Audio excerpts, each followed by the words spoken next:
আগামীকাল ১৬ই ডিসেম্বর একটি গুরুত্বপূর্ণ দিন, কারণ নির্বাচন কমিশন খসড়া তালিকা প্রকাশ করতে চলেছে। আপনারা নিশ্চয়ই প্রত্যেকে এনুমারেশন ফর্ম জমা দিয়ে দিয়েছেন, আর এবার কাজ হলো নাম খোঁজা। খসড়া তালিকায় নাম রয়েছে কিনা, কিন্তু কিভাবে আপনাদের নামটা খুঁজবেন? অফলাইন অনলাইন দুটি পদ্ধতিতেই কিন্তু আপনি আপনার নাম সার্চ করতে পারেন। প্রথমেই বলি, অনলাইনে কিভাবে বাড়িতে বসে আপনি আপনার নাম সার্চ করতে পারবেন। eci.gov.in এই ওয়েবসাইটে গিয়ে আপনি আপনার নাম সার্চ করতে পারেন। এছাড়াও cowestbengal.wb.gov.in এই ওয়েবসাইটে গিয়ে আপনি আপনার নাম এবং এপিক নাম্বার দিয়ে কিন্তু সার্চ করতে পারেন যে আপনার নাম রয়েছে কিনা। এছাড়াও নির্বাচন কমিশনের যে অ্যাপটি রয়েছে ইসিআই নেট অ্যাপ, আপনার মোবাইলে কিন্তু সেই অ্যাপটি ডাউনলোড করে নিলেও আপনি খুব সহজেই খসড়া ভোটার তালিকায় আপনার নাম রয়েছে কিনা আপনি সার্চ করতে পারবেন। এবার অনেকেই হয়তো ভাবছেন যে অনলাইনে আপনি খুঁজতে পারবেন না, তাদের জন্যও কিন্তু অফলাইনেও ব্যবস্থা রয়েছে। সেটা কীরকম?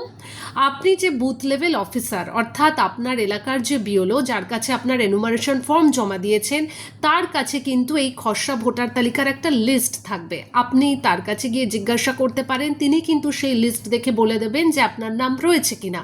আর এছাড়াও যারা যে সমস্ত রাজনৈতিক দলগুলো বিএলএ হিসেবে যারা কাজ করেছেন আপনার এলাকায়, তাদের কাছেও কিন্তু একটা লিস্ট থাকবে, তারাও আপনাকে সাহায্য করতে পারবে। ১৬ই ডিসেম্বর খসড়া ভোটার তালিকা প্রকাশের পর শুরু হবে শুনানি।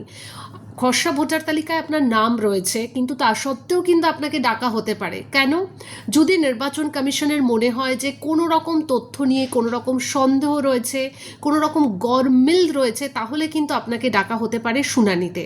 আর এই সব পর্ব মিটে গেলে তারপরে 14ই ফেব্রুয়ারি চূড়ান্ত ভোটার তালিকা প্রকাশিত হবে। আমরা এসআইআর এর ফর্ম বিলি করার সময় নানান কাণ্ড দেখেছি। কোথাও দাদু হয়ে গেছে বাবা, কোথাও আবার আমরা দেখেছি যে শ্বশুরকে বাবা সাজিয়ে জামাই নাম তুলে ফেলেছে, কোথাও আবার শাশুড়িকে মা সাজিয়ে। আপনারা প্রত্যেকেই জানেন এসআইআর এর কাজ হলো যারা ভুয়ো ভোটার, ভুতুরে ভোটার, অনুপ্রবেশকারী, তাদের নাম বাদ দিয়ে একদম একটা স্বচ্ছ ভোটার তালিকা তৈরি করা। তাই এই খসড়া ভোটার তালিকা প্রকাশ হওয়ার পর এবং শুনানি পর্ব চলাকালীন আরও কি হয়, সমস্ত দিকে আমাদের নজর থাকবে এবং সেই সমস্ত আপডেট আপনাদের সামনেও তুলে ধরব।